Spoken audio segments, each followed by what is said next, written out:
So while waiting for the rabbit to figure out her ladder, I'm going to feed the chickens. They're patiently awaiting their food, although they have some food left from yesterday.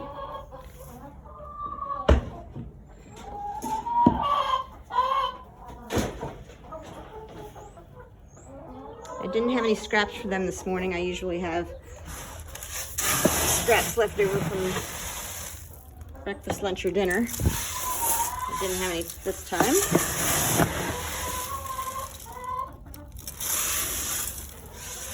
This is my grandmother's old feed scoop. So it's probably over 100 years old.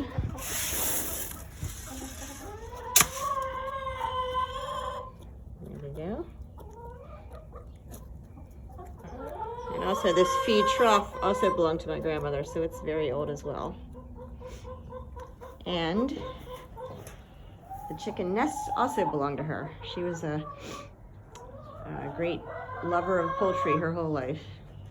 She had a huge chicken house with over 300 hens that were laying eggs.